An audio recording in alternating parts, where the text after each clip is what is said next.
Hello दोस्तों, हमने हमारे पिछले वीडियो में बात की थी कि पैराग्राफ और हेडिंग इसके बारे में हमने बात करते हुए ये भी बताया था कि हम कैसे बोल्ड, इटैलिक और इसके द्वारा हम कैसे एक वेबसाइट को डिज़ाइन कर सकते हैं।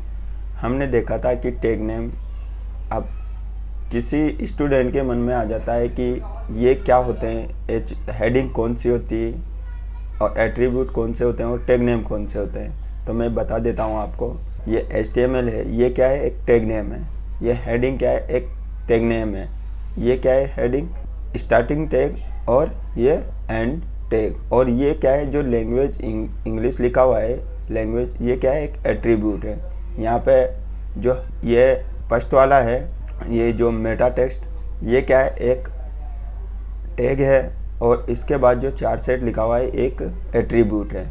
हम आज एलिमेंट्स टैग और एट्रीब्यूट्स के बारे में ही जानेंगे।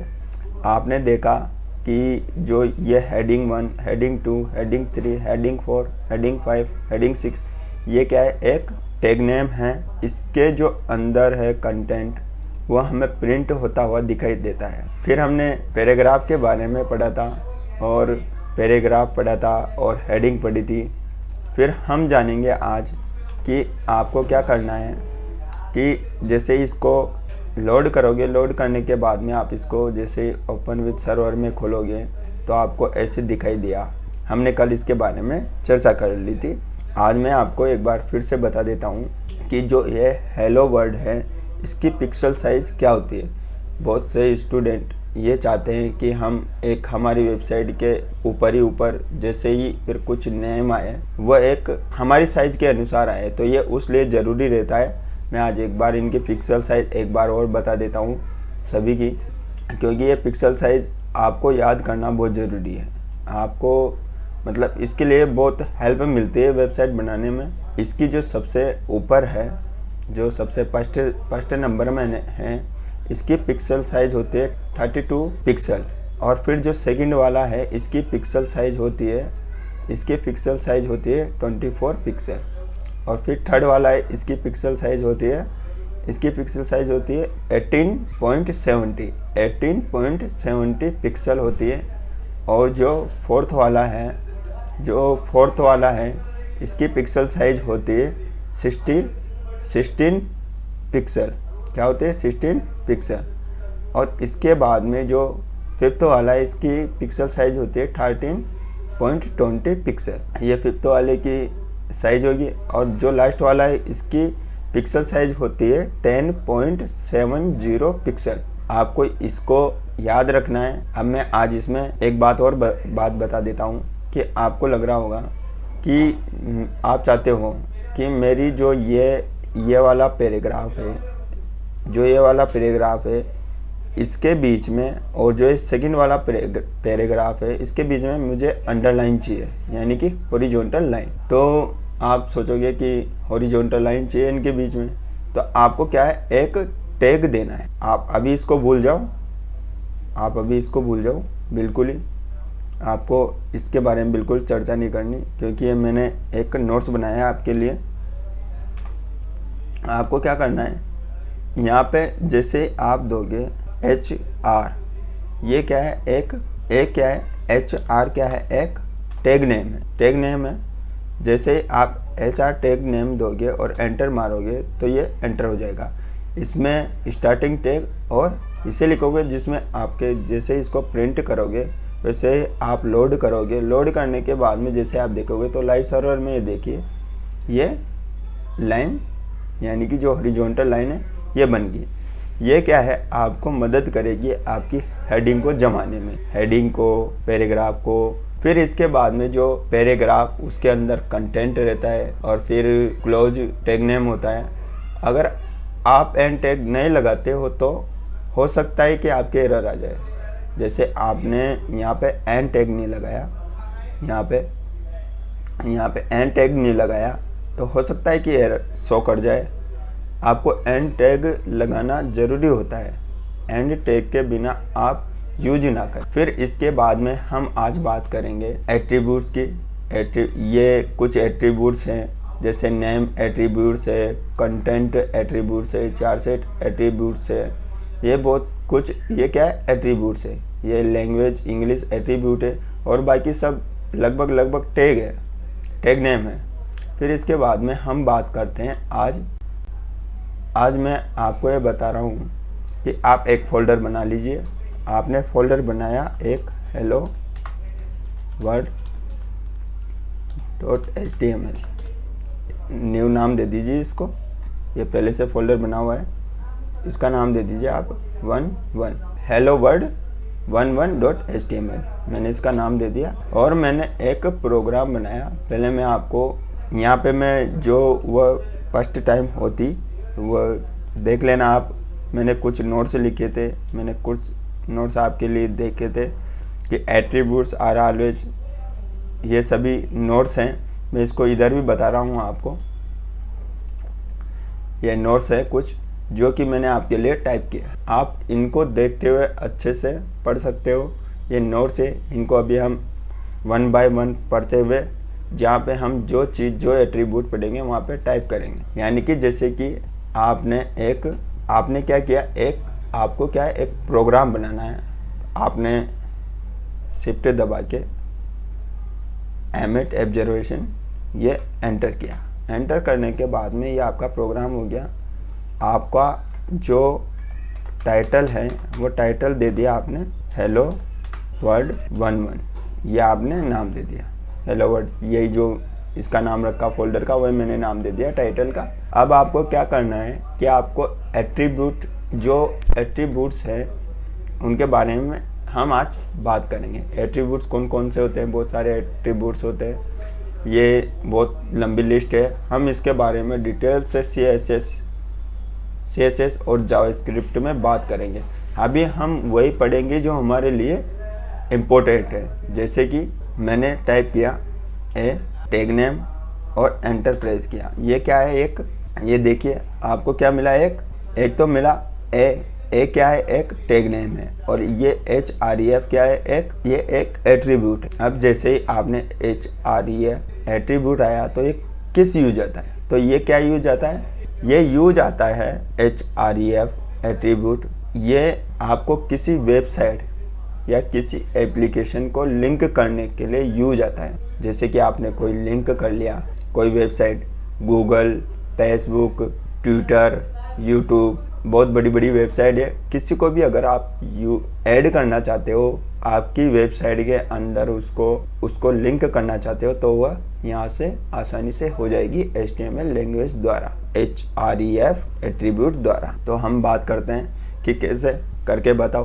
तो हम बात करते हैं आज कि आपको क्या करना है। पहले उसका लिंक देना है https और फिर स्लैश, और इसके बाद में आपको वेबसाइट का URL लिखना है, जो भी आप लिख सकते हो, किसी भी वेबसाइट का www, जैसे मैंने लिखा गूगल, सबसे मेन वेबसाइट तो यही है गूगल और .com। मैंने ये वेबसाइट का नाम लिखा, तो ये क्या होगा, जैसे ही मैं इसको लोड करूँगा, लोड करने के बाद में आपके न्यू पेज बनाया हमने, कंट्रोल S किया, कंट्रोल S करने के बाद में ओपन विद लाइव सर्व किया, तो ये आपके एक न्यू पेज खुला हुआ दिखाई देगा। और इसमें आपको कहीं भी नज़र नहीं आएगा कि हमने गूगल कहाँ पे लिखा था, क्योंकि आप कहोगे कि हमने बॉडी के अंदर तो पार तो लिखा है पर उधर क्यों नहीं आया, तो आपने सिर्फ लिंक दिया है।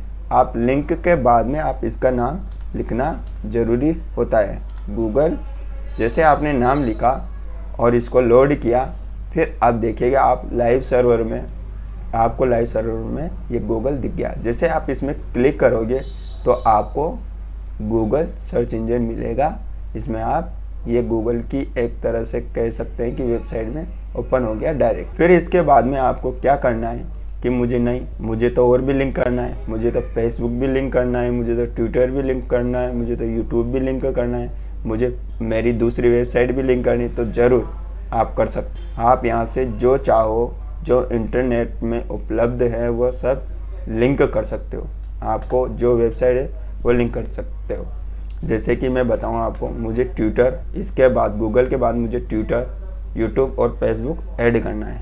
तो मैं पहले यहाँ पे दबाऊँगा कंट्रोल की और D, तो मुझे यहाँ पे 4, आप ज़्यादा भी कर सकते हो, आप इससे अधिक भी यूज कर सकते हो। फिर इसके बाद में हम एक विजुअल स्टूडियो कोड की नई ट्रिक को देखेंगे। पहले अभी आप देख लो कि जैसे ही आप इसे लोड करोगे तो लाइव सर्वर में क्या दिखेगा, ये देखो Google Google Google Google 4 times आपने इसको लिंक किया हुआ है। अब आप चाहते हो कि मुझे ट्विटर करना है तो ज़रूर आप ट्विटर कर सकते हो, ट्विटर लिंक कर सकते हो। आप फेसबुक लिंक कर सकते हो। आप इसके अलावा यूट्यूब लिंक कर सकते हो, यूट्यूब लिंक कर सकते हो। आप जो चाहो, जो इच्छा है वह लिंक कर सकते हो। अब अभी आपने नाम लिखा है, आपको यहाँ पे इसका URL भी बदलना होगा, जैसे कि मैंने बदला। आपको क्या करना है, यहाँ पे ट्विटर हो गया। अब इसके बाद में जो आपने यहाँ पे किया है, यहाँ पे फेसबुक,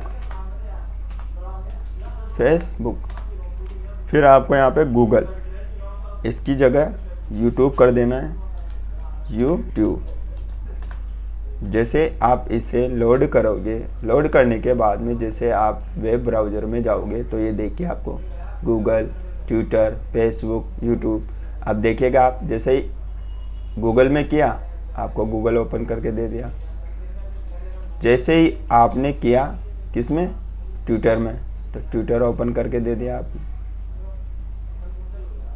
जैसे ही आपने किया यूट्यूब, फेसबुक, जैसे कि आपने अगले में किया फेसबुक में, तो ये फेसबुक ओपन करके दे दिया। यूज कर सकते हैं हमारे लिंक साइट को। फिर इसके बाद अगर आप चाहते हो कि जो गूगल है, जो ट्विटर है, जो फेसबुक है, जो यूट्यूब है, मेरा एक अलग न्यू टैब बन के ओपन हो, जैसे कि मैंने गूगल किया तो ये तो इसी में ओपन हो रहा है, इसी में ओपन हो रहा है, इसी टैब में। ट्विटर भी इसी टैब में ओपन हो रहा है, या फिर आपका जो फेसबुक है वो भी इसी टैब में ओपन हो रहा है। तो अगर आप चाहते हो इससे कि मेरा जो मैं क्लिक करूं तब अलग टैब ओपन हो, तो आपको क्या करना है, इसके लिए आपको एक एट्रीब्यूट और देना है जिसका नाम है, जिस एट्रीब्यूट का नाम है, आपको यहाँ से क्या करना है, एक जो नया एट्रीब्यूट है उसके बारे में मैं जानकारी दूंगा। उससे पहले आप एक बार एक शॉर्ट ट्रिक जो विजुअल स्टूडियो कोड की है वो यूज करो। उस ट्रिक का नाम है, जो वो ट्रिक है उसका नाम है, आपको क्या करना है, अल्ट की प्रेस करनी है। अल्ट की प्रेस करने के बाद में आपको यहाँ पे माउस बटन से क्लिक करना है। यहाँ पे आप जैसे ही यहाँ पे माउस बटन से क्लिक करोगे तो आपको देखिए एक बार कर्सर को करने पर 4 बार प्रिंट होगा। जो आप एक बार प्रिंट करोगे वह 4 बार प्रिंट हो गया, यानी कि 4 टाइम्स बार प्रिंट होगा। आपने प्रिंट किया टारगेट, आप पहले स्पेस दे दीजिएगा, फिर आप करोगे टारगेट और एंटर प्रेस। जैसे आपने टारगेट एट्रीब्यूट यूज किया, उसके बाद में आपको इसके अंडर कोस और फिर क्या लिखना है, ब्लैंक। तो ये क्या यूज आता है, ये ब्लैंक, जो target equal to underscore blank use किया, उसके बाद इसे आप लोड करोगे। लोड करने के बाद में आप जैसे ही इसको यहाँ पे ओपन करोगे तो ये क्या होगा, जैसे आप गूगल ओपन किया तो ये देखिए अलग टैब में ओपन हो रहा है। इसके बाद में आप देखोगे ट्विटर, तो ये ट्विटर अलग टैब में ओपन हो रहा है। इसके बाद आप देखोगे कि ये फेसबुक अलग टैब में ओपन हो रहा है। आपको अलग अलग टैब में ओपन हुआ दिखता है। अब आप चाहते हो कि नहीं, मुझे जो ये गूगल है, ये ट्विटर है, ये फेसबुक है और ये यूट्यूब है, गूगल के नीचे ट्विटर आना चाहिए और ट्विटर के नीचे फेसबुक आना चाहिए और फेसबुक के नीचे यूट्यूब आना चाहिए। तो ज़रूर हो सकता है ये भी। तो इसकी भी ट्रिक देख लेते हैं। आपको क्या करना है, यहाँ पे अल्ट की प्रेस करनी है और यहाँ पर भी अल्ट की और माउस बटन प्रेस करना। फिर आप लिखोगे BR और एंटर करना है। एंटर करने के बाद में आपने BR टैग नेम दे दिया। टैग नेम देने के बाद में आप इसे लोड करोगे। लोड करने के बाद में ये क्या हो गया, ये देखिए 1 बाय 1 1 2 3 4 ये आपको ओपन हो गया। इसके बाद में हम बात करेंगे, ये आपके हो गया क्या, href टैग, href एट्रीब्यूट। इसके बाद में हम बात करेंगे, ये नोट्स हैं आपके, तो मैं नोट्स बता देता हूँ आपको कि एट्रीब्यूट्स प्रोवाइड करते हैं एडिशनल इंफॉर्मेशन अबाउट एलिमेंट की, एडिशनल इंफॉर्मेशन अबाउट एलिमेंट के बारे में हमें एडिशनल इंफॉर्मेशन प्रोवाइड करते हैं एट्रीब्यूट्स। एट्रीब्यूट्स हमेशा स्पेसिफाइड होते हैं किसके द्वारा, स्टार टैग द्वारा। ये देखिए, ये स्टार टैग हो गया और फिर ये इसका एट्रीब्यूट हो गया। फिर इसके बाद में हम इमेज जो src इमेज टैग नेम है और src क्या है, यहाँ पे एट्रीब्यूट है। तो हम बात करेंगे हमारे, मैं इसको यहाँ से हटा देता हूँ, आपको यहाँ से ये लिंक करना आ ही गया। अब इसके बाद में मैं बात करता हूँ आपको इमेज टैग की बात करता हूँ और src एट्रीब्यूट की। अब हम यहाँ से बात करेंगे src एट्रीब्यूट की। src एट्रीब्यूट के लिए आपको क्या करना है कि आपको लिखना है टैग नेम img इमेज और इसको प्रेस करना है एंटर। जो इमेज है img ये क्या है, एक टैग नेम है और src क्या है, कि यहाँ पे एक लिंक करने के लिए किसको, इमेजेस को लिंक करने के लिए यूज आता है। तो आपको क्या करना है, यहाँ से आपको इमेज को लिंक करने के लिए आपके लिए जो इसी फोल्डर में आपके लिए इमेज होनी चाहिए, तभी आप उसे शो कर पाओगे, अन्यथा आप इसको शो नहीं कर पाओगे आपके ब्राउज़र में। जैसे कि मैंने इस इमेज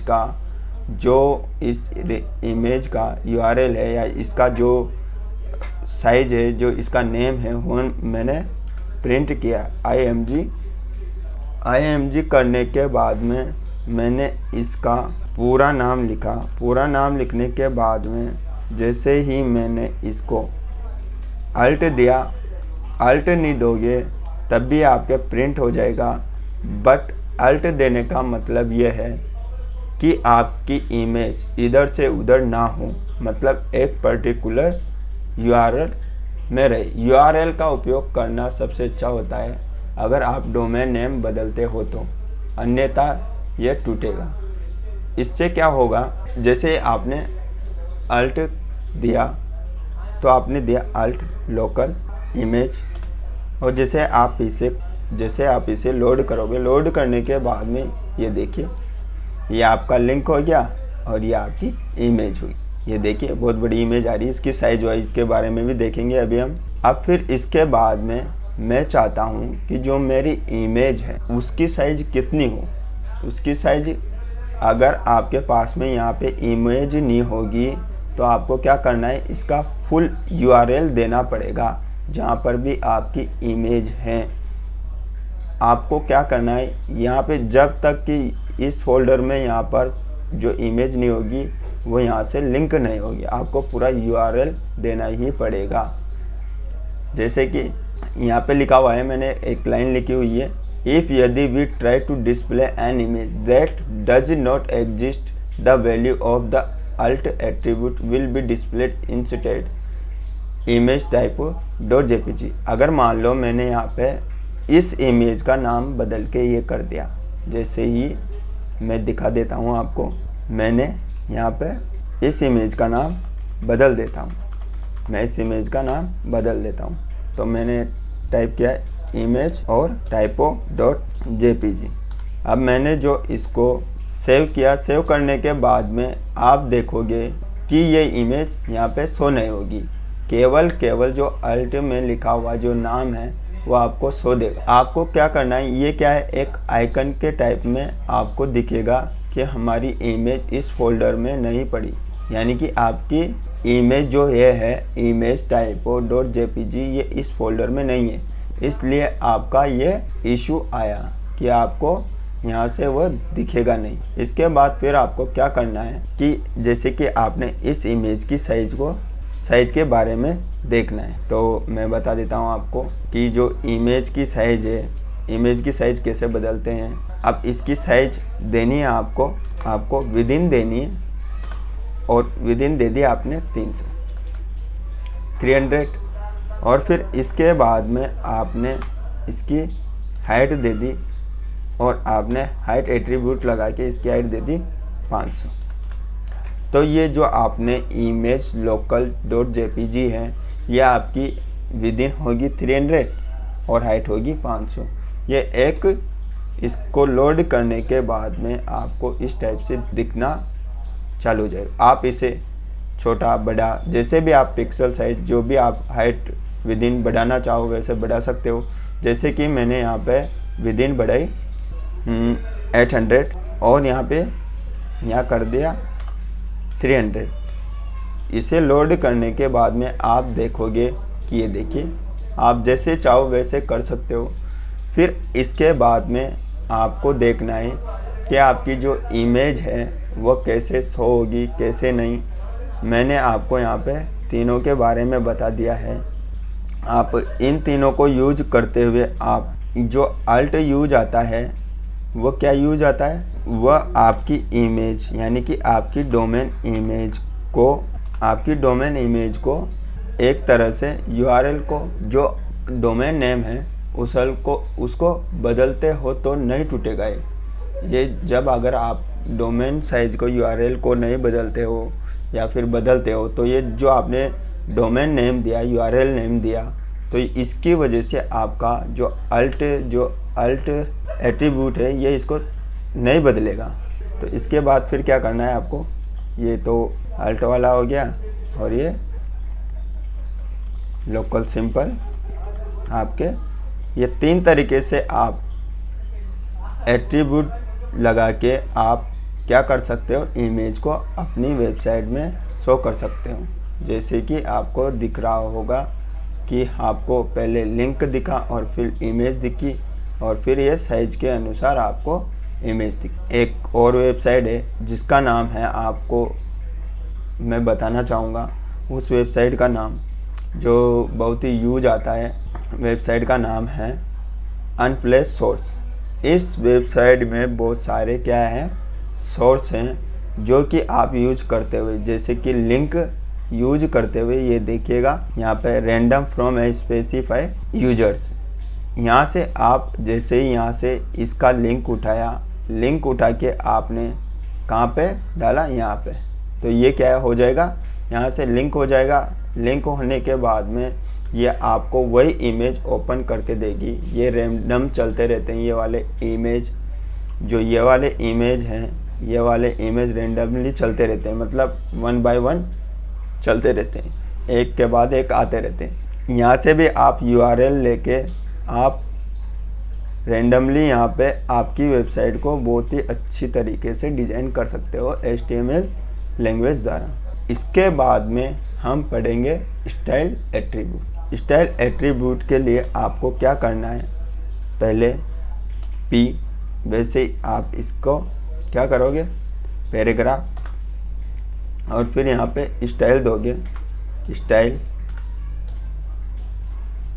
स्टाइल देने के बाद में आपको जैसे कि आपने क्या किया कि कोई हेडिंग का कलर चेंज करना है। स्टाइल एट्रीब्यूट का मतलब क्या है कि आपको कोई हेडिंग लिखी या कोई पैराग्राफ लिखा, मैंने पैराग्राफ लिखा है तो आप हेडिंग में भी यूज कर सकते हो उसको, स्टाइल को। आप जैसे मैंने क्या लिखा, पैराग्राफ, तो मैंने इसका कलर दे दिया, कलर देने के बाद में मैंने इसको कलर दे दिया क्या, ये देखिए यहाँ पे कलर। ये सबसे विजुअल स्टूडियो कोड की सबसे अच्छी बात ये है कि ये समझ जाता है कि मुझे क्या करना है आगे, जो मेरा क्लाइंट है या जो मेरे सिस्टम को चला रहा है उसके लिए क्या करना है, तो ये जल्दी से समझ जाता है। और जैसे कि मुझे क्या करना है, रेड करना है, तो फिर ये ब्राउन करना है, तो क्या होगा कि जो मैंने जो P स्टाइल दिया, P स्टाइल देने के बाद में मैंने ये टाइप कर दिया। टाइप करने के बाद में इसको मैंने क्लोज कर दिया। क्लोज करने के बाद में मैंने जो पैराग्राफ दिया, मैं लिखता हूँ दिस इज ए पैराग्राफ। इसके बाद में मैं इसे लोड करता हूँ। लोड करने के बाद में जो मैंने लिखा दिस इज ए पैराग्राफ, तो इसका कलर क्या हो जाएगा, इसका कलर आपको ये देखिए रेड दिखने को मिलेगा। मैं थोड़ी देर के लिए आपको ये हटा देता हूँ, ये जो इमेज है ये हटा देता हूँ मैं यहाँ से। इसे लोड करना है। लोड करने के बाद में देखिएगा आप, ये देखिएगा दिस इज ए पैराग्राफ। ये क्या है, एक हेडिंग है, ये पैराग्राफ है और मैंने इसका कलर कर दिया रेड। रेड करने के बाद में आपको क्या करना है, ये स्टाइल एट्रीब्यूट हो गया। इसके बाद में अगर अगला एट्रीब्यूट आता है वो है टाइटल। जैसे कि आपने टाइटल यूज करना चाहा तो टाइटल कौन सा एट्रीब्यूट है, अगला एट्रीब्यूट कौन सा है, टाइटल। जैसे ही आप पी टाइप करोगे, एंटर प्रेस करोगे, एंटर प्रेस करने के बाद में आपने यहाँ पे टाइटल एट्रीब्यूट यूज किया। यूज करने के बाद में टाइटल एट्रीब्यूट क्या करता है अभी मैं आपको समझाऊंगा। मैंने लिखा हाई हेलो वर्ड, ये मैंने टाइप करने के बाद में मैंने डबल कोडेड के अंदर इसको टाइप किया और टाइप करने के बाद में मैंने इसको क्लोज ब्रैकेट द्वारा बंद कर दिया और मैंने लिखा hi hello word website development. मैंने ये लोड किया और लोड करने के बाद में जो मैंने टाइटल दिया हाई हेलो वर्ड, तो लोड करने के बाद में आपको ये देखेगा hi hello word website development, ये नज़र आ रहा होगा।